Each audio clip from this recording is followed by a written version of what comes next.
My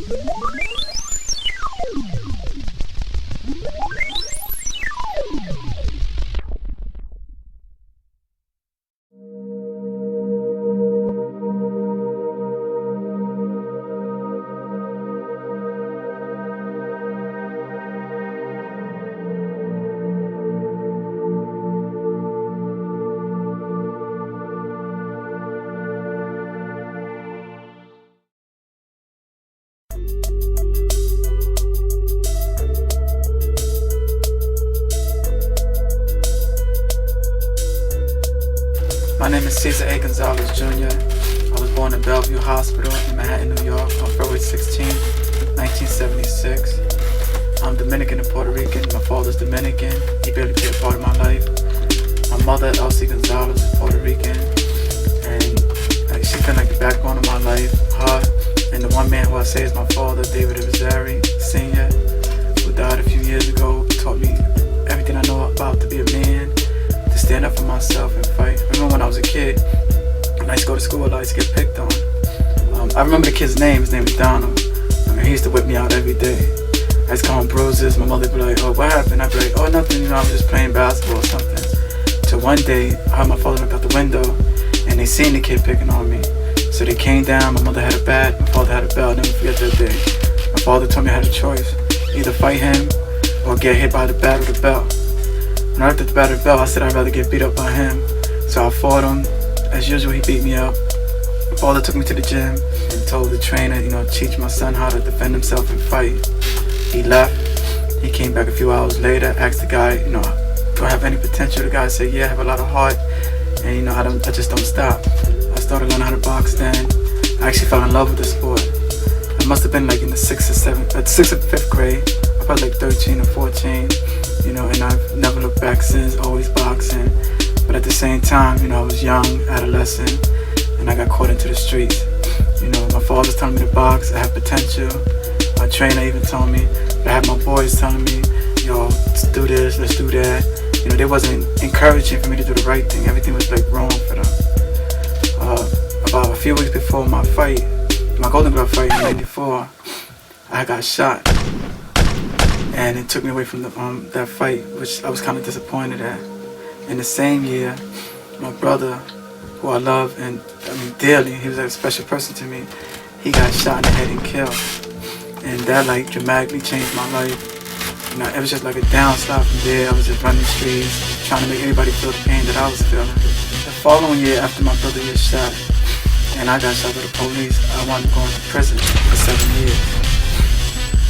Those 7 years in prison was like the hardest time of my life. I didn't really know what I wanted to do. I was still wild, and I'm going in the box. My mother's telling me that I got to change, I have to do something. She was always telling me, come on, go back into boxing. So about 2 years before I knew I was coming home, I started running 5 miles a day, started hitting the bag, just doing little things that would help me when I came home, because I went to jails where they had boxing, but they wouldn't allow me to box as a part of my punishment.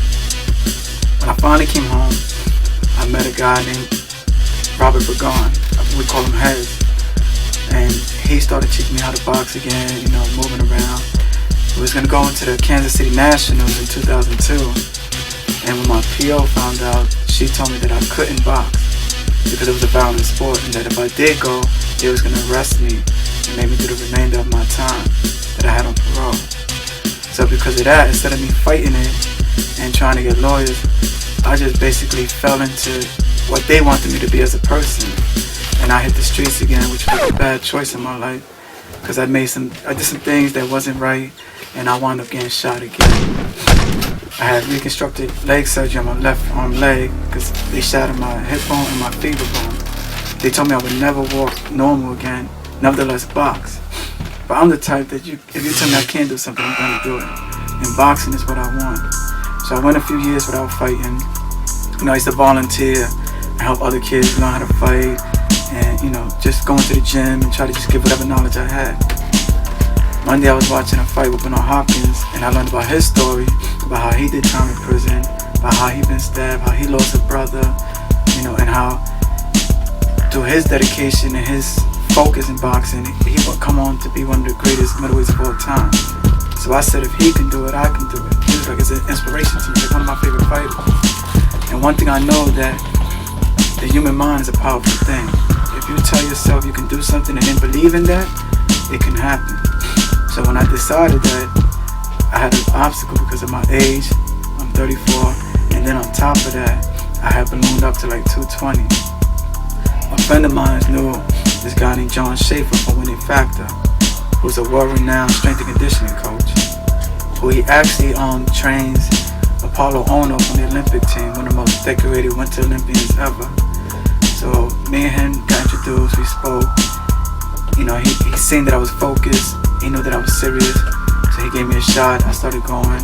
I was with him for a year and a half. He brought me down from 220 to 130, stronger, quicker than ever. But it just wasn't going at the pace that I wanted, because he was so renowned in his field that he had so much on his plate, and I just felt that he didn't have enough time to focus what I needed. So then I would move over to Marshall Kaufman, who's my trainer now, who I have much love and respect for, who done trained the likes of Kermit Cintron, Hossein Rahman, Jason Cintron, you know, his son Travis Kaufman, who is 21-1 and is ranked in the world in the heavyweight division. You know, so I've been with them, and Marshall has actually changed me from a brawler to a boxer, which is actually better for me. You know, so now, you know, I've just been working with them for the past few months, and everything just comes like clicking for me now. I'm jabbing more, I'm moving. You know, when I jab and I stay focused, everything's happening for me. You know? And my ultimate goal is to be a world champion, but at the same time, to show other kids that even though you make a mistake in life, it's not the end of the world. And then when people say you can't do something, as long as you believe in yourself, that you can do it. You know, and that's just where I'm at in my life. You know, I'm just trying to do the right thing, staying out of trouble now. You know, just focusing. You know, it's just hard for me sometimes because I work. I get up like every morning, like 4:35 in the morning. I go to work. Then from work, I'm trying to, like, as soon as it's over, I'm jetting to the gym. So sometimes it takes a toll on my body. I get tired, but I know at the end of the day, if I stay focused and I keep doing what I have to do, my shot will come.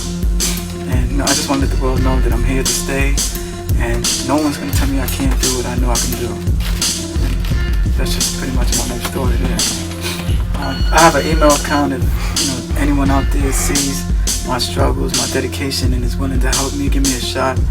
Because I know if I can get someone to just help me out where I don't have to work, and I can just train hard and be in the gym every day and put in them extra hours, I know I can make it somewhere.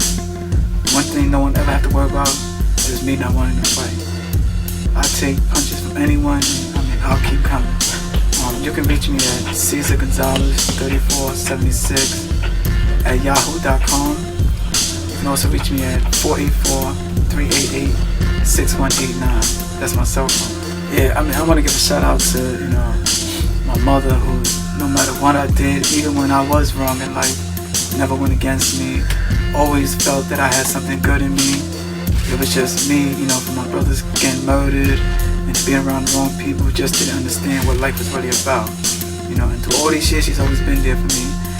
You know, to my wife, who, when I first met her, and she got me, people used to say, like, why are you with this guy when this guy's about this and about that? But she believed that I can do something with myself. And when she found out that I used to box, she always told me, go back into boxing, that's what you love. No matter what anybody said, no matter your age, you know you can do it, do it, you know. And I just want to give thanks to them and my father, who, you know, he passed away in 2004. You know, he died of cancer, who always told me there's nothing you can't do if you set your mind to it.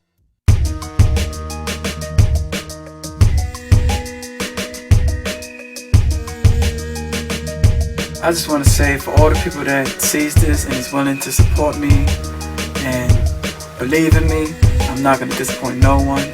And for whoever I face in the future, know that you better come correct, because I'm coming hard, I'm not playing games. And if you slip up, I'm taking you down, and I will be champion of the world. That's it.